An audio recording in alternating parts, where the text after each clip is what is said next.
Olá pessoal, tudo bem? Esse é o último vídeo de hoje. Então agora nós estamos chegando nessa parte que também é muito importante. Ela trata da sentença e da coisa julgada. Então cai na primeira fase, pode cair na segunda, é importante para a terceira, muito importante para a oral e vai ser para sempre, né? Digo na vida, se tudo der certo, dos magistrados. Então,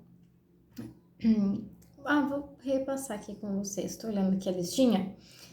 E esse capítulo 13, que é da sentença da coisa julgada, ele tem a disposição geral, tem os elementos e os efeitos da sentença, tem um item de remessa necessária, tem o julgamento das ações relativas à prestação de fazer, de não fazer e de entregar a coisa e da coisa julgada. Então, dentro deste capítulo, nós vamos ver esses assuntos. E depois parte para liquidação de sentença. Mas aí é outro capítulo. Então, bom, este capítulo é longo e vamos então dar início a ele. Nas disposições gerais, então, já começando, artigo 485.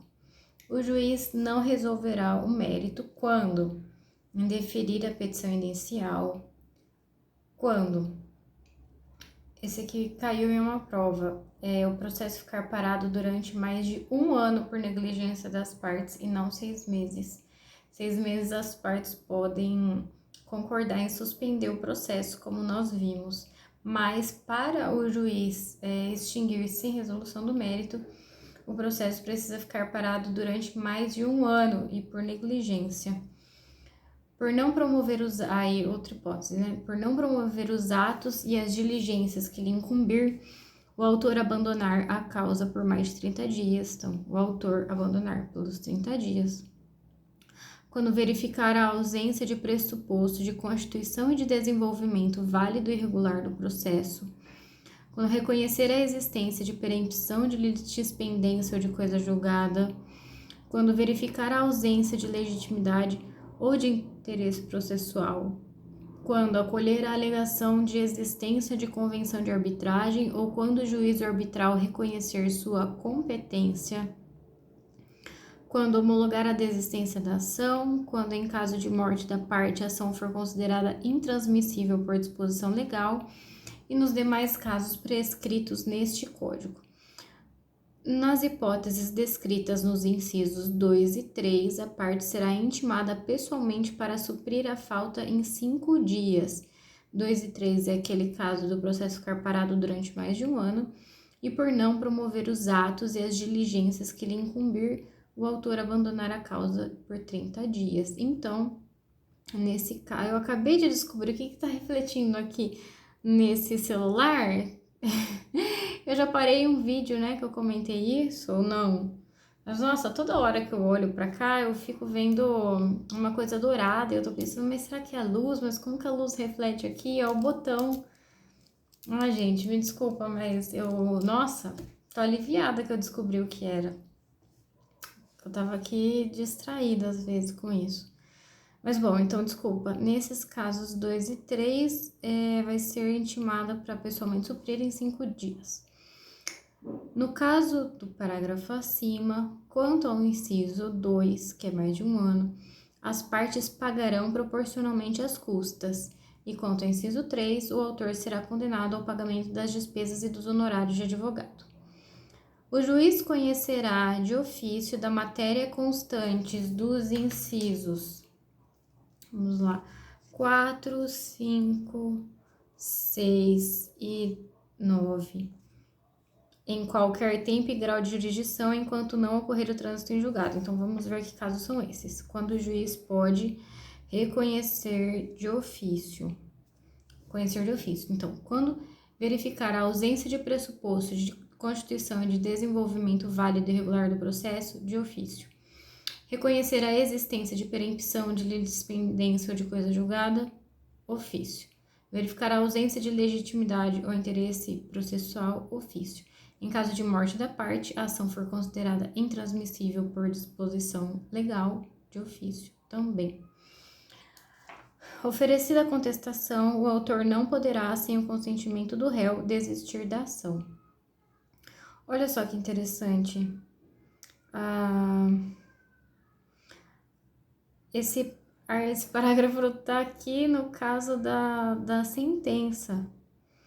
Às vezes eu fico perdida pesquisando as disposições e eu não sei onde elas estão. Mas então tá aqui, olha, quando o réu já ofereceu a contestação, o autor não pode, sem o consentimento dele, desistir da ação. Parágrafo 5º. A desistência da ação pode ser apresentada até a sentença. 6º, oferecida a contestação, a extinção do processo por abandono da causa pelo autor dependente de... Oferecida a contestação, a extinção do processo por abandono da causa pelo autor depende de requerimento do réu. Então, nesse caso aqui, o réu tem que pedir para que o juiz extinga sem resolução do mérito. Parágrafo 7º. Interposta apelação em qualquer dos casos de que tratam os incisos deste artigo, o juiz terá 5 dias para retratar-se. E de acordo com a Instrução Normativa 39, este parágrafo se aplica ao processo do trabalho. Então, nesses casos de resolução sem análise do mérito, o juiz pode se retratar em 5 dias. 486. O pronunciamento judicial que não resolve o mérito não obsta a que a parte proponha de novo a ação. No caso de extinção em razão de litispendência e nos casos dos incisos 1, 4, 6 e 7 do 485, a propositura de nova ação depende da correção do vício que levou à sentença sem resolução do mérito. Então, quando o juiz indeferir a petição inicial, quando tiver a ausência dos pressupostos de constituição e de desenvolvimento, ou ainda quando acolher a 4857, que é acolher a alegação de existência de convenção de arbitragem, ou quando o juiz ou o arbitral reconhecer sua competência, nesses casos, a propositura da ação depende da correção do vício.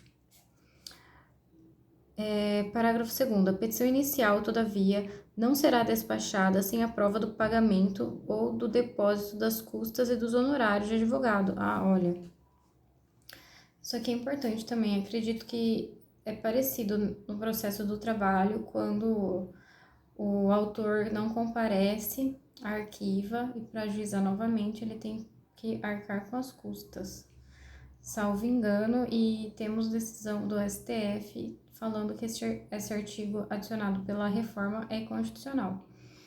Tenho que conferir, mas acredito que seja isso. Mas em todo caso, esse 486 diz que o pronunciamento judicial que não resolve o mérito não obsta que propõe de novo ação. E esse parágrafo 2º diz que a petição inicial não vai ser despachada sem a prova do pagamento ou do depósito das custas e dos honorários. Parágrafo 3º. Se o autor der causa por 3 vezes a sentença fundada em abandono da causa, não poderá propor nova ação contra o réu com o mesmo objeto, ficando-lhe ressalvada, entretanto, a possibilidade de alegar em defesa o seu direito. Eu esqueci o nome. Esse é o Instituto, né, de Direito Processual. Não é perempção? Será que é perempção? Tenho que conferir. Mas, bom, de qualquer forma, nos casos no processo de trabalho, a regra é diferente. E aqui, então, precisa o autor dar causa 3 vezes, vai abandonar a causa, não pode propor de novo contra o réu com o mesmo objeto. Então, o mesmo objeto não pode. Mas, ele pode alegar em defesa o seu direito. Artigo 487. Agora, isso tudo 485 e 486, nós estávamos vendo a matéria relacionada à extinção sem julgamento do mérito. E agora, no 487, nós vamos ver, então, quando há resolução de mérito. E nesse caso, há quando o juiz acolhe ou rejeita o pedido formulado na ação ou na reconvenção. quando ele decide de ofício ou a requerimento sobre a ocorrência de decadência ou prescrição. E quando ele homologa o reconhecimento da procedência do pedido formulado na ação ou na reconvenção, quando ele homologa a transação e quando ele homologa a renúncia à pretensão formulada na ação ou na reconvenção. Parágrafo único. Ressalvada a hipótese no parágrafo 1º do artigo 332, a prescrição e a decadência não serão reconhecidas sem que antes seja dada às partes oportunidade de manifestar-se. 488. Desde que possível, o juiz resolverá o mérito sempre que a decisão for favorável à parte a quem aproveitaria eventual pronunciamento nos termos do 485. Agora nós vamos para a seção número 2, e ela trata dos elementos e dos efeitos da sentença. 489. São elementos essenciais da sentença, 2 pontos. E aqui faço uma observação que no meu material eu coloquei que para a instrução normativa 39, este artigo aplica-se ao processo de trabalho. Então, atenção, são elementos... mas, atenção...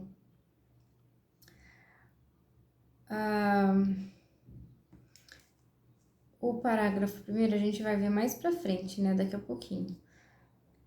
Em regra, tá aqui, ó, que aplica-se, mas a instrução normativa 39 tem uma observação quanto ao parágrafo primeiro, que já nós vamos ver. Então, 489. São elementos essenciais da sentença. 2 pontos. O relatório, que conterá o nome das partes, a identificação do caso, com a suma do pedido e da contestação, e o registro das principais ocorrências havidas no andamento do processo. E aqui uma atenção, quando a gente vai fazer o exercício de sentença, que a gente tem que treinar a parte do relatório. Então, vamos lembrar do 489, que ele precisa ter o nome das partes, a identificação do caso, o resumo dos pedidos e da contestação e o registro das principais ocorrências no processo. 2. A sentença precisa ter os fundamentos em que o juiz vai analisar as questões de fato e de direito e o dispositivo em que o juiz resolverá as questões principais que as partes lhe submeterem. Agora sim, parágrafo 1º. Não se considera fundamentada qualquer decisão judicial, seja ela interlocutória, sentença ou acórdão, que, 2 pontos, vamos ler primeiro aqui então a redação do CPC. Então, não se considera fundamentada quando se limita à indicação, à reprodução, à paráfrase de ato normativo, sem explicar sua relação com a causa ou a questão decidida, quando empregar conceitos jurídicos indeterminados, sem explicar o motivo concreto de sua incidência no caso, quando invocar motivos que se prestariam a justificar qualquer outra decisão, quando não enfrentar todos os argumentos deduzidos no processo capazes de, em tese, infirmar a conclusão adotada pelo julgador, quando se limitar a invocar precedente ou enunciado de súmula sem identificar seus fundamentos determinantes, nem demonstrar que o caso sob julgamento se ajusta àqueles fundamentos, quando deixar de seguir enunciado de súmula, jurisprudência ou precedente invocado pela parte, sem demonstrar a existência de distinção no caso em julgamento ou a superação de seu entendimento. Agora, vou mencionar então aqui agora o artigo 15 da Instrução Normativa 39. Ele fala assim: o atendimento à exigência legal de fundamentação das decisões judiciais, que é o 489, parágrafo 1º, no processo do trabalho, observará o seguinte, 2 pontos. Por força do artigo 332 e 927 do CPC, adaptados ao processo do trabalho, para efeitos do inciso 5 e 6 do parágrafo 1º do 489, considera-se precedente apenas 2 pontos. Acórdão proferido pelo STF ou pelo TST em julgamento de recurso repetitivo, entendimento firmado em incidente de resolução de demanda repetitiva ou de assunção de competência, decisão do STF em controle concentrado de constitucionalidade, tese de jurídica prevalecente em TRT e não conflitante com súmula ou OJ, e decisão do plenário, do órgão especial ou de sessão especializada competente para uniformizar a jurisprudência do tribunal a que o juiz estiver vinculado ou do TST. Inciso 2º. Para os fins do 489, parágrafo 1º, inciso 5 e 6, considerar-se-ão unicamente os precedentes referidos no item anterior, súmulas do STF, OJs e súmula do TST, súmula de TRT não conflitante com súmula ou OJ do TST que contenham explícita referência aos fundamentos determinantes da decisão. 3. Não ofende o artigo 489, parágrafo 1º, inciso 4º do CPC, a decisão que deixe de apreciar questões cujo exame haja ficado prejudicado em razão da análise anterior de questão subordinante. Então, não ofende a decisão que não aprecia uma questão cujo exame ficou prejudicado. 489, parágrafo próximo, né, inciso 4º. 489, parágrafo 1º, inciso 4º do CPC, não obriga o juiz ou o tribunal a enfrentar os fundamentos jurídicos invocados pela parte quando já tenham sido examinados na formação dos precedentes obrigatórios ou nos fundamentos determinantes do enunciado da súmula. Inciso 5º. A decisão que aplica a tese jurídica firmada em precedente, nos termos do inciso 1, não precisa enfrentar os fundamentos já analisados na decisão paradigma, sendo suficiente para fins de atendimento das exigências constantes no 489, parágrafo 1º, a correlação fática e jurídica entre o caso concreto e o apreciado no incidente. Inciso 6º. É ônus à parte para os fins do disposto no 489, parágrafo 1º, 5 e 6, identificar os fundamentos determinantes ou demonstrar a existência de distinção no caso em julgamento ou a superação do entendimento, sempre que invocar precedente ou enunciado de súmula. Então, essas são as considerações para o processo do trabalho, constantes na Instrução Normativa 39. Agora, a gente vai voltar aqui para o 489, parágrafo 2º, que diz que, no caso de colisão entre normas, o juiz deve justificar o objeto e os critérios gerais de ponderação efetuada, enunciando as razões que autorizam a interferência na norma afastada e as premissas fáticas que fundamentam a conclusão. Parágrafo 3º. A decisão judicial deve ser interpretada a partir da conjugação de todos os seus elementos e em conformidade com o princípio da boa-fé. Olha só que interessante. Essa semana eu tenho que responder uma questão de um curso de segunda fase que fala justamente entre a diferença do corpo, sobre uma ADI, né? E fala justamente sobre a diferença que encontra-se nessa ADI dos fundamentos da decisão. Então, os fundamentos da decisão são diferentes do extrato da ata, que o extrato da ata tem lá decisão, 2 pontos, aí tem um resuminho. Mas esse extrato da ata e essa decisão estão diferentes da fundamentação da ADI. E o autor, então, ele opôs o embargo de declaração, pedindo para que fosse esclarecido, ou que fosse, como eu posso dizer, que fosse explicada, né, essa contradição. E a decisão dos embargos é que eles não tinham fundamento, porque a decisão da ADI estava conforme foi pedido. Enfim, uma confusão. Mas eu não sabia como responder. Enfim, a gente às vezes não sabe como responder a questão e fica divagando, né? E eu iria falar justamente que a gente tem que fazer uma interpretação sistemática da decisão dos embargos, que dizem então que a fundamentação está conforme o pedido, e eu desconsideraria o extrato da ata, porque quem faz sequer são os ministros. acho que é uma assessora, mas enfim, é um servidor que faz o extrato da ata, que faz o resumo da decisão. E aqui a gente está falando, olha, que a decisão judicial ela tem que ser interpretada a partir da conjugação de todos os elementos e em conformidade com o princípio da boa-fé. Então, olha só como ajuda a gente a não só fazer questão, mas conhecer a lei, né? Então, está sendo muito importante estar aqui. Espero que algum dia alguém ache útil. 490. O juiz resolverá o mérito, acolhendo ou rejeitando, no todo ou em parte, os pedidos formulados pela parte. Tá em amarelo esse artigo. 491. Na ação relativa à obrigação de pagar quantia, ainda que formulado pedido genérico, a decisão definirá desde logo a extensão da obrigação, o índice de correção monetária, a taxa de juros, o termo inicial de ambos e a periodicidade de capitalização dos juros, se for o caso, salvo quando não for possível determinar de modo definitivo o montante devido e quando a apuração do valor devido depender da produção da prova de realização demorada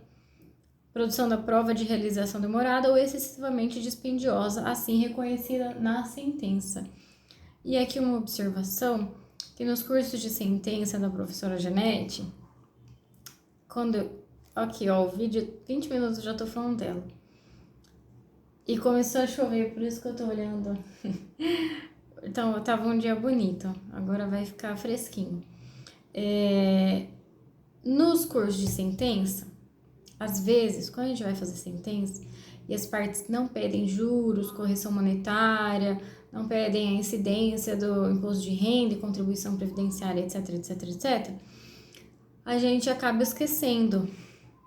Quer dizer, eu acabei esquecendo algumas vezes e a professora Janete me corrigiu, falando que a gente tem que colocar juros, correção monetária, e aí eu pensava, mas ninguém pediu, não preciso pôr, não tenho tempo, não tenho menos uma coisa para decorar, etc, etc. E aqui, olha, esse 491 tá falando que na ação relativa à obrigação de pagar quantia, a decisão definirá desde logo a extensão da obrigação, e isso engloba o índice de correção monetária, taxa de juros, termo inicial de ambos. A professora Janete sabe o que ela faz. Então, quando não for possível, salvo quando, então precisa ter tudo isso, salvo quando não for possível determinar de modo definitivo o montante devido e a apuração do valor devido depender da produção de prova de realização demorada ou excessivamente dispendiosa, assim reconhecida na sentença. Parágrafo 1º. Nos casos previstos neste artigo, seguir-se-á a apuração do valor devido por liquidação. Próximo disposto no caput também se aplica quando o acórdão alterar a sentença. 492. É vedado ao juiz proferir decisão de natureza diversa da pedida, bem como condenar a parte em quantidade superior ou em objeto diverso do que lhe foi demandado. Então, é vedado ao juiz proferir decisão de natureza diversa da pedida. Esse aqui é também é o princípio da congruência e da adstrição, se não estou enganada. Também muito importante, porque eu mencionei também lá na parte geral, também tem né? Será que é o 141? Mas veja, o juiz, ele não pode, é vedado proferir decisão de natureza diversa da pedida. O juiz também não pode condenar a parte em quantidade superior ou em objeto diverso do que lhe foi demandado. Parágrafo único. A decisão deve ser certa, ainda que resolva relação jurídica condicional. Artigo 493. Se, depois da propositura da ação, algum fato constitutivo, modificativo ou extintivo do direito influir no julgamento do mérito, caberá ao juiz tomá-lo em consideração, de ofício a requerimento da parte no momento de proferir decisão. Então, se depois da propositura da ação, algum fato constitutivo, modificativo ou extintivo influir no julgamento do mérito, o juiz deve tomar em consideração. Parágrafo único. Se constatar de ofício o fato novo, o juiz ouvirá as partes sobre ele antes de decidir. 494. Publicada a sentença, o juiz só poderá alterá-la duas causas aqui. Primeira, para corrigir-lhe de ofício a requerimento da parte inexatidões materiais ou erros de cálculo, e 2, por meios de EDs. 495. Esse 494 e o 495 estão aqui amarelos, já caíram. 495. A decisão que condenar o réu ao pagamento de prestações consistente em dinheiro e a que determinar a conversão de prestação de fazer, de não fazer ou de dar coisa em prestação pecuniária valerão como título constitutivo de hipoteca judiciária.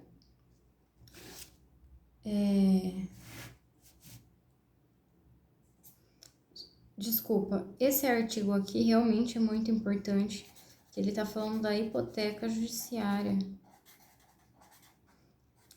Eu não saberia que ele estava aqui. Vou ler de novo. A decisão, então, que condena o réu ao pagamento de prestação consistente em dinheiro e a que determinar a conversão de prestação de fazer ou não fazer em prestação pecuniária valerão como título constitutivo de hipoteca judiciária. Parágrafo 1º. A decisão produz hipoteca judiciária. Produz. Embora a condenação seja genérica, ainda que o credor possa promover o cumprimento provisório da sentença ou esteja pendendo arresto sobre o bem do devedor, ainda que impugnada por recurso dotada de efeito suspensivo, nesses 3 casos aqui, gera hipoteca judiciária, mesmo pendente arresto sobre bem, efeito suspensivo, condenação genérica, não importa, gera a condenação genérica. Parágrafo 2º. A hipoteca judiciária poderá ser realizada mediante a apresentação de cópia da sentença perante o cartório de registro imobiliário, independentemente de ordem judicial, de declaração expressa do juiz ou de demonstração de urgência. Parágrafo 3º. No prazo de até 15 dias da data de realização da hipoteca, a parte informá-la-á ao juízo da causa, que determinará a intimação da outra parte para que tome ciência do ato. Então, no prazo de 15 dias da realização da hipoteca, a parte precisa informar o juízo. Parágrafo 4º. A hipoteca judiciária, uma vez constituída, implicará para o credor hipotecário o direito de preferência quanto ao pagamento em relação aos outros credores, observada a prioridade no registro. Parágrafo 5º. Sobrevindo a reforma ou a invalidação da decisão que impôs o pagamento de quantia, a parte responderá, independentemente de culpa, pelos danos que a outra parte tiver sofrido em razão da constituição da garantia, devendo o valor da indenização ser liquidada e executada nos próprios autos. E aqui, você viu? Eu falei, hipoteca judiciária, tal. E ela é importante, tá lá na Instrução Normativa 39, artigo 17, diz o seguinte: sem prejuízo da inclusão do devedor no BNDT, que é o Banco Nacional de Devedores Trabalhistas, que está no artigo 642-A, sem prejuízo de incluir, então, o devedor neste banco, aplicam-se à execução trabalhista as normas dos artigos 495 e aí 417, 782, que isso deve estar marcado lá para frente, que tratam respectivamente da hipoteca judiciária, do protesto da decisão judicial e da inclusão do nome em cadastro de inadimplente. Muito, muito, muito importante. Aqui fala esses institutos são relevantes justamente para dar eficácia para a decisão, que importa, né? A parte obter um provimento procedente e não conseguir o direito depois. Então, esse artigo aqui demonstra a preocupação, né, do tribunal, uma vez que ele é da Instrução Normativa 39, do tribunal em dar eficácia às suas decisões. Então, a gente tem aqui que aplica-se esse da hipoteca judiciária, o processo de trabalho, e mais pra frente a gente vai ver as outras hipóteses. Bom, nós vimos então as disposições legais e nós vimos os elementos e dos efeitos da sentença. Então, olha só que interessante. A hipoteca judiciária está aqui dentro do efeito da sentença. Então, não deixa de ser, né? Então, quando a gente tiver que dissertar ou pensar sobre isso, a hipoteca judiciária é um dos efeitos da decisão. E agora nós vamos para a remessa necessária. Depois tem o julgamento das ações relativas à prestação de fazer, não fazer e entrega de coisa. Depois a coisa julgada. Bem, então, sobre a remessa necessária, seção 3, artigo 496, está sujeita ao duplo grau de jurisdição, não produzindo efeito, senão de depois de confirmada pelo tribunal a sentença, proferida contra a União, os Estados, Distrito Federal, municípios, suas autarquias e fundações de direito público, e que julgar procedentes no todo ou em parte os embargos à execução fiscal. Esses artigos aqui, esse artigo está amarelinho, já caiu. E também eu coloquei aqui que aplica-se ao processo de trabalho, então de acordo com a Instrução Normativa 39. Parágrafo 1º, esse artigo 496, né? Essa parte do caput, tá do lado do caput. Tem que conferir certinho, mas esse caput e esses dois incisos devem se aplicar. Agora, vamos lá. Parágrafo 1º. Nos casos previstos neste artigo, não interposta apelação no prazo legal, o juiz ordenará a remessa dos autos ao tribunal e, se não o fizer, o presidente do respectivo tribunal avocá-los-á. Então, se não for interposta apelação, o juiz vai ordenar ainda assim a remessa ao tribunal. E se o juiz não fizer, o tribunal vai avocar. Parágrafo 2º. Em qualquer dos casos do parágrafo acima, o tribunal julgará a remessa necessária. Parágrafo 3º. Não se aplica o disposto neste artigo quando a condenação ou proveito econômico obtido na causa for de valor certo e líquido inferior a 1.000 salários mínimos para a União e suas autarquias e fundações de direito público, 500 salários mínimos para os Estados, Distrito Federal, respectiva autarquia e fundações de direito público e os municípios que constituem as não é tão simples.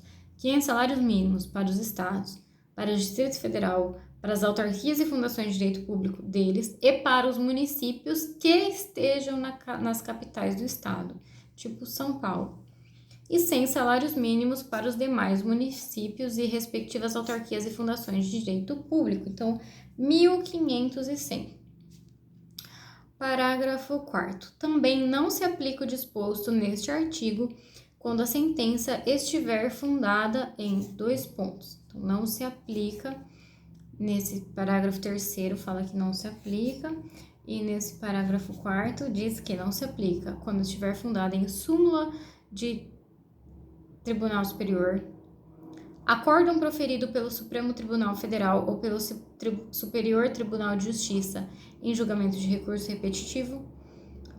Não se aplica se tiver, então, fundada em entendimento firmado em incidente de resolução de demanda repetitiva ou de assunção de competência, ou entendimento coincidente com orientação vinculante firmada no âmbito administrativo do próprio ente público, consolidada em manifestação, parecer ou súmula vinculante. E aqui eu destaco que esse parágrafo 4º tá aqui amarelinho, já caiu. A próxima seção, ela trata do julgamento das ações relativas as prestações de fazer, de não fazer e de entregar coisas. E coloquei aqui, de acordo com a seção normativa 39, sem prejuízo de outros, aplicam-se ao processo do trabalho o artigo 497 ao 501, que é essa seção aqui, que nós vamos ler, que inclusive tá toda amarela. Olha, gente, dá uma olhada, olha que página legal de ler, ó, tudo importante. Bastante coisa importante. Bom, né? Muito bom que assim a gente está no caminho certo. Olha, as próximas páginas aqui estão todas amarelinhas. Diferente daquela parte que a gente pulou das provas. Ó, você quer ver? Ele vai voltar a ficar branquinho de novo. Só ali no 520 e pouco agora. A gente tem aí vai arredondando uns 30 artigos importantes pela frente. Vou até me ajeitar aqui. Arrumar o cabelo.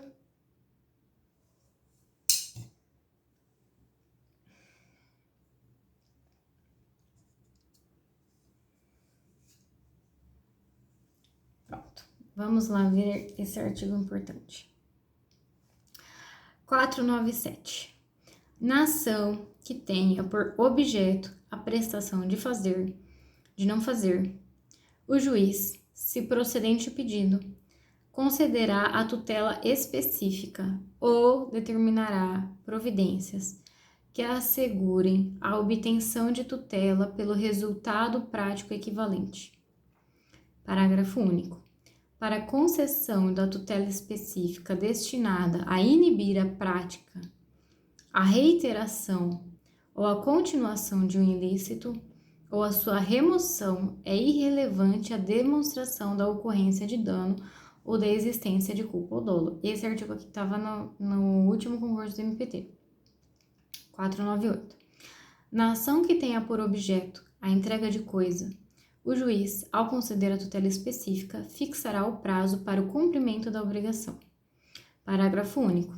Tratando-se de entrega de coisa determinada pelo gênero e pela quantidade, o autor individualizá-la-á na petição inicial, se lhe couber a escolha, ou se a escolha couber ao réu, este a entregará individualizada no prazo fixado pelo juiz. Artigo 499. A obrigação somente será convertida em perdas e danos se o autor o requerer, ou, se impossível, a tutela específica ou a obtenção de tutela pelo resultado prático equivalente. 500. A indenização por perdas e danos dar-se-á sem prejuízo da multa fixada periodicamente para compelir o réu ao cumprimento específico da obrigação. Então, de acordo com 499, a obrigação pode ser convertida em perdas e danos, se impossível a tutela, se o autor requerer, ou perdas e danos ou uma tutela equivalente. E aqui o cliente está dizendo que essa indenização por perdas e danos, ela não vai ser prejuízo para caso necessário seja aplicada uma multa. 501. Na ação que tenha por objeto a emissão de declaração de vontade, a sentença que julgar procedente o pedido, uma vez transitada em julgado, produzirá todos os efeitos da declaração não emitida. Da coisa julgada. Denomina-se coisa julgada material a autoridade que torna imutável e indiscutível a decisão de mérito, não mais sujeita a recurso. 503. A decisão que julgar total ou parcialmente o mérito tem força de lei nos limites da questão principal expressamente decidida. Parágrafo 1º. O disposto no caput aplica-se à resolução de questão prejudicial, decidida expressa e incidentemente no processo, se. Então, peraí, esse é bem importante. Também, né, como eu mostrei, tá aqui amarelo.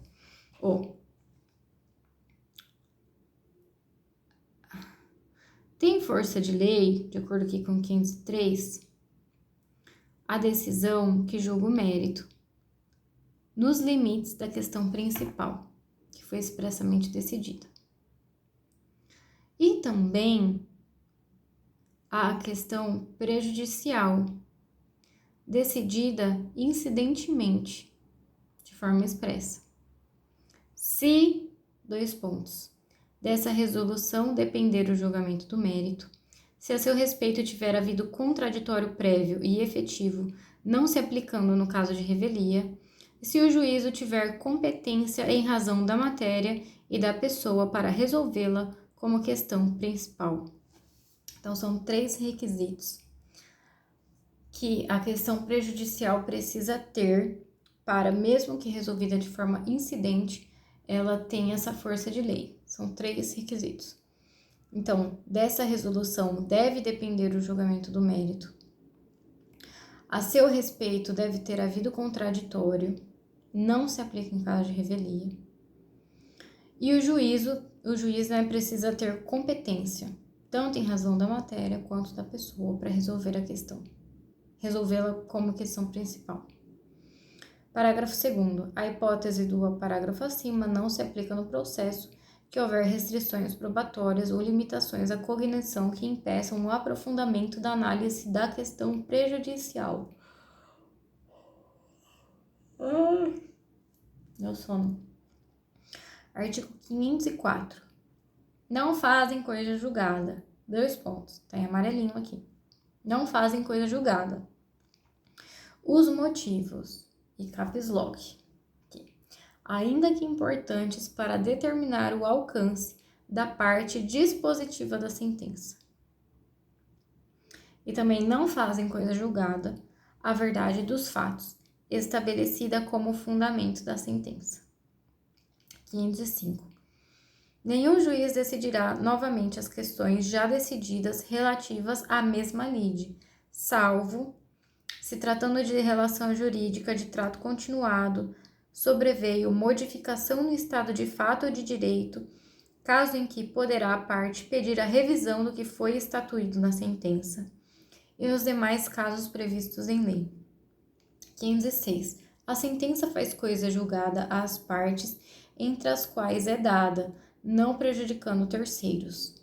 507. É vedado à parte discutir no curso do processo as questões já decididas a cujo respeito se operou a preclusão. Então, é vedado à parte discutir no curso do processo as questões já decididas ou a cujo respeito se operou a preclusão.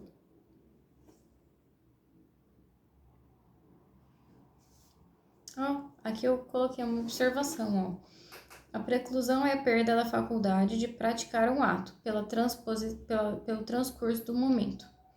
E a perempção está relacionada ao impulso processual, atividade do autor para que não abandone a causa nem fique inerte. Olha que interessante, então acho que ali era caso mesmo de perempção, né? Que quando o autor tá lá junto com a extinção do processo sem resolução do mérito, né? Acho. 480 e pouco. Muito bom. Então, eu acho que eu não falei besteira. 508. Transitada em julgada a decisão de mérito, considerar-se-ão deduzidas e repelidas todas as alegações e as defesas que a parte poderia opor, tanto ao acolhimento quanto à rejeição do pedido. Então, transitada em julgado, vai se considerar deduzida e repelida todas as alegações. Muito bem, agora a gente entrou aqui no novo capítulo da liquidação da sentença. Deixa eu ver aqui. A gente então estava no capítulo 13, que mencionava, que estudava a sentença e a coisa julgada. A gente estava nesse capítulo 13. E agora a gente vai para o capítulo 14 da liquidação da sentença. E aqui eu quero fazer uma observação. Nesse meu livrinho aqui, que eu tô acompanhando os títulos e os capítulos, eu coloquei que no 503 que a gente acabou de ler, o parágrafo 1º diz que a resolução prejudicial, ela só vai ter a força de lei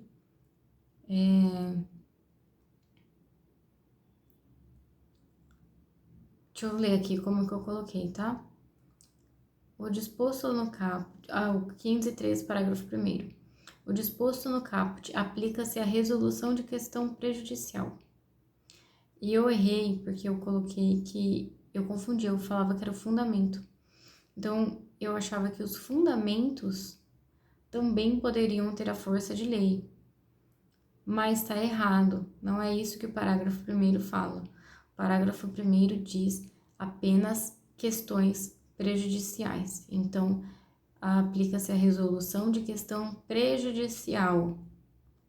Essa força de coisa julgada, a questão prejudicial, não é fundamentos. Muito bom que isso aqui tá aqui, porque minha cara confundi mesmo. Que tristeza, né? Mas faz parte.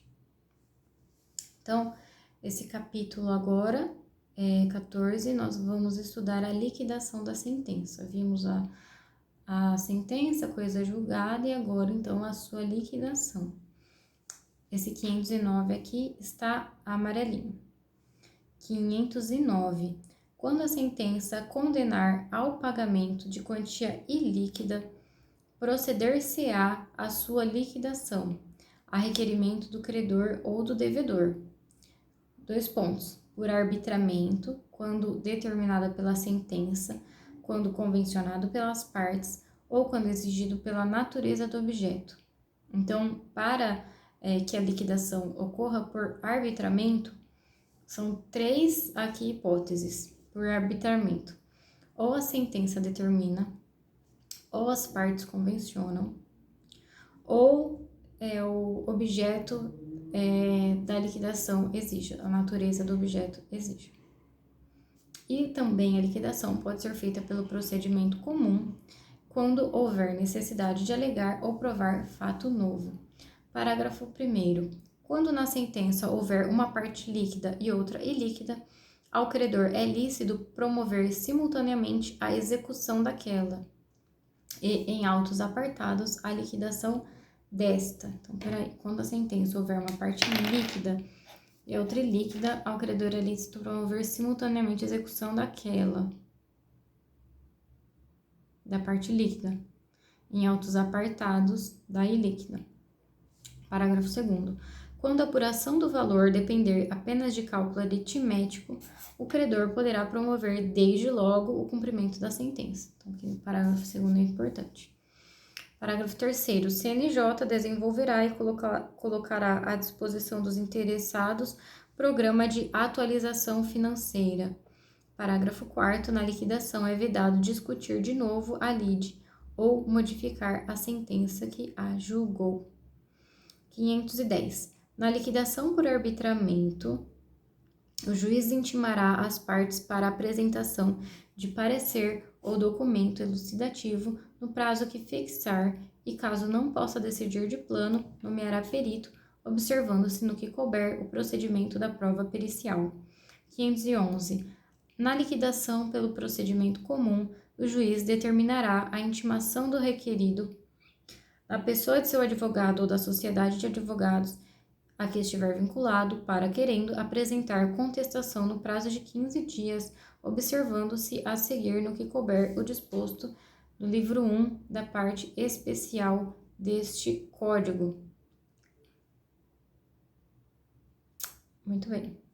Então, procedimento comum, ele deve determinar a intimação, querendo apresentar contestação no prazo de 15 dias.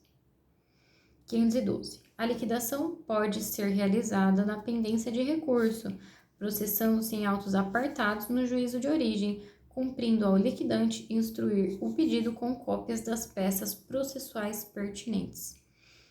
Agora, nós vimos o capítulo, da liquidação de sentença. E agora nós vamos para um outro título. Mudou, né? Não é mais o capítulo. A gente vai mudar de título. A gente estava no título 1, que era do procedimento comum. E agora nós vamos para o título 2, que trata do cumprimento da sentença. Nele nós temos, vamos ver aqui, nós temos dentro desse título 2, 6 capítulos. Temos as disposições gerais, o cumprimento provisório, o cumprimento definitivo, cumprimento de prestação de alimentos para a fazenda pública, cumprimento de decisão de entrega de fazer, não fazer, entrega de coisa.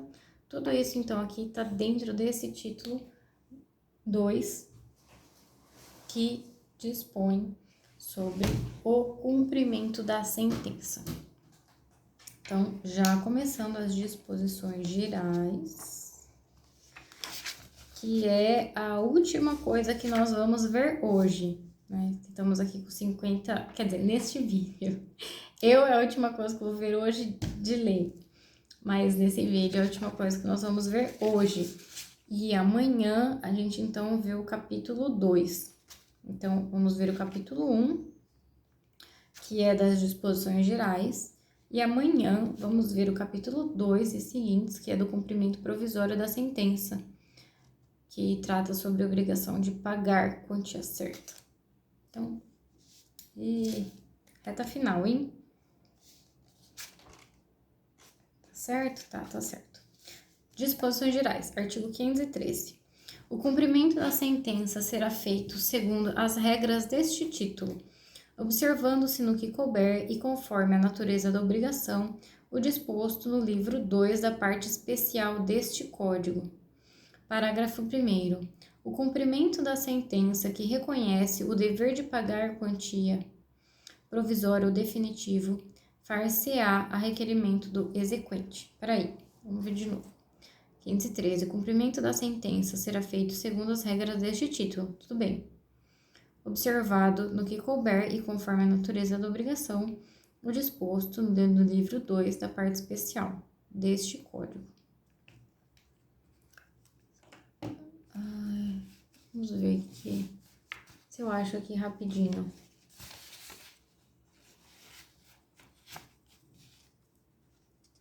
Livro 1, do processo de conhecimento e do cumprimento de sentença.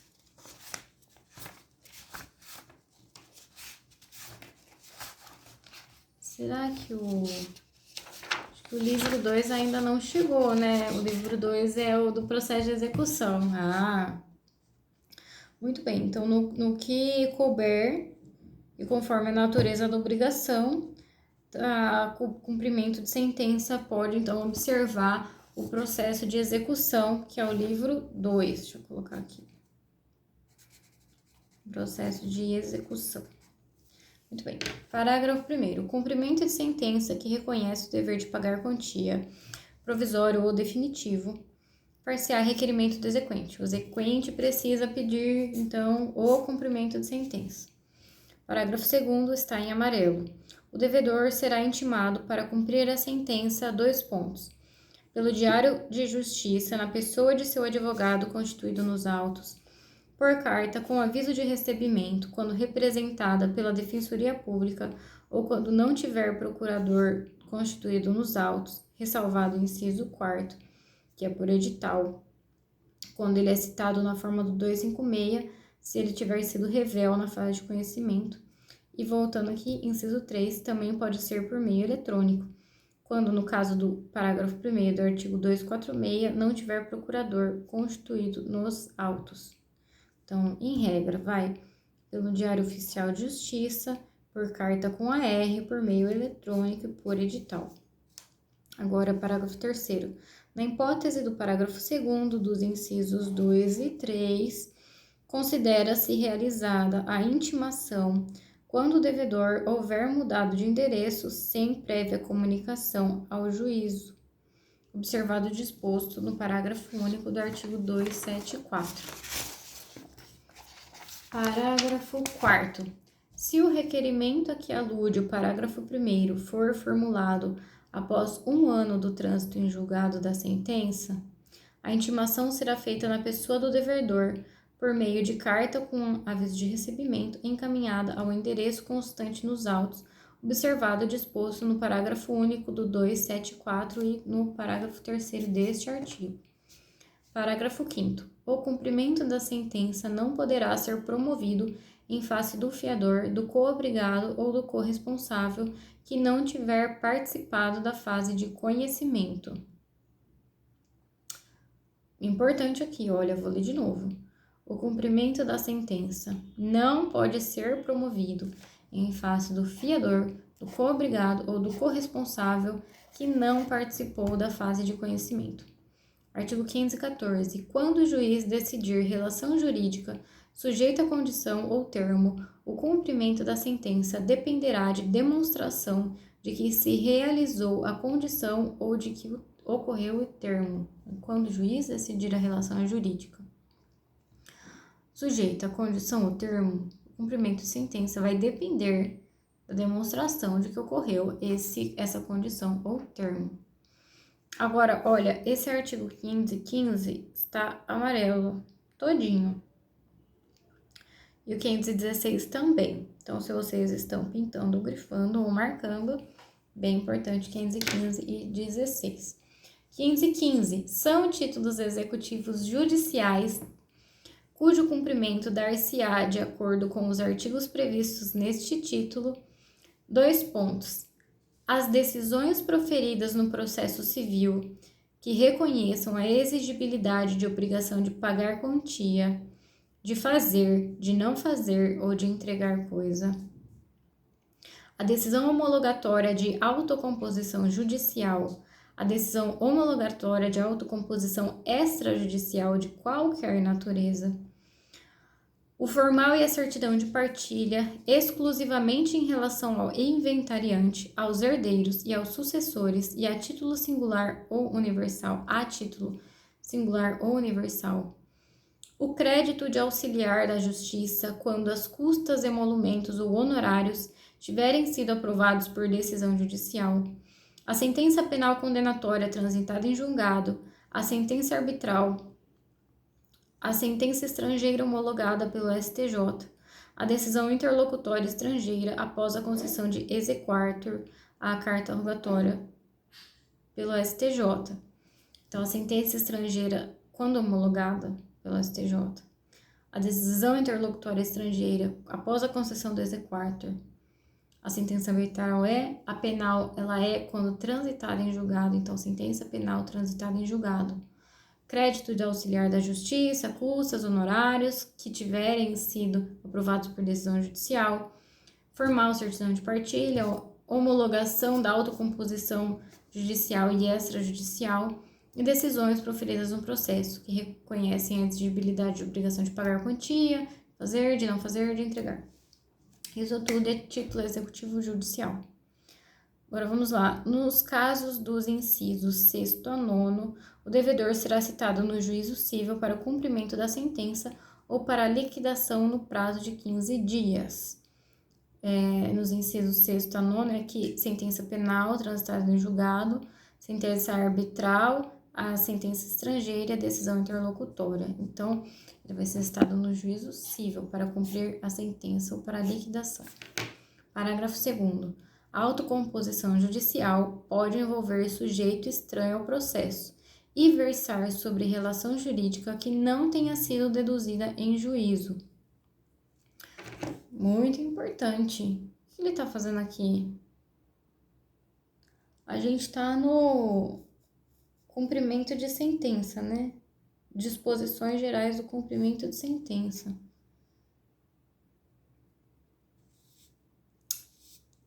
E, por algum motivo, esse parágrafo 2º muito importante está aqui. Mas ele pode ser aplicado, eu acho que ele deveria estar na parte geral, mas quem sou eu? Aqui ele diz, então, que a autocomposição judicial, ela pode envolver um sujeito estranho ao processo. E a autocomposição judicial pode versar sobre relação jurídica que não tenha sido deduzida em juízo. Então, tá muito, muito, muito importante. Ainda mais hoje que a autocomposição, ela é muito incentivada por diversos motivos. E ela tá aqui, ó, escondidinha, esse artigo, né, parágrafo tá escondidinho aqui nesse artigo 515, parágrafo 2º. Muito importante, acho, para questões de segunda fase e tudo mais. 516. O cumprimento da sentença efetuar-se-á perante, os tribunais nas causas de sua competência originária, no juízo que decidiu a causa no primeiro grau de jurisdição, e no juízo civil competente quando se tratar de sentença penal condenatória, de sentença arbitral, sentença estrangeira ou de acórdão proferido pelo Tribunal Marítimo. Parágrafo único. Nas hipóteses dos incisos 2 e 3, que é do juízo que decidiu a causa no primeiro grau e no civil competente, o exequente poderá optar pelo juízo do atual domicílio do executado, pelo juízo do local onde se encontram os bens sujeitos à execução, ou pelo juízo do local onde deva ser executada a obrigação de fazer ou de não fazer, casos em que a remessa dos autos do processo será solicitada ao juízo de origem. Artigo 517. A decisão judicial transitada em julgado poderá ser levada a protesto. Ah, esse aqui, ó. Olha, eu não coloquei aqui a Instrução Normativa 39. Protesto, olha só, também vou colocar aqui uma estrela bem grandona. Protesto, que também é uma forma de efetivação, né, da decisão, junto com o que a gente viu que foi a hipoteca, 489, acho que era, hein? E aqui o 517, então, ó, tudo perdido, né? Pelo código. Aí vai a gente, concurseiro, ter que decorar, mas tudo bem, todo trabalho é difícil, né? Artigo 517, ó, a decisão que transitou em julgado, ela pode ser levada a protesto, nos termos da lei, depois de transcorrido o prazo para pagamento voluntário. Então, transitou em julgado, passou o prazo para pagamento voluntário, aí a parte pode levar a protesto. Parágrafo 1º. Para efetivar o protesto, incumbe ao exequente apresentar a certidão de inteiro teor da decisão. Parágrafo 2º. A certidão de teor da decisão deverá ser fornecida no prazo de 3 dias e indicará o nome, a qualificação do exequente, do executado, o número do processo, o valor da dívida e a data de decurso do prazo para pagamento voluntário. Parágrafo 3º.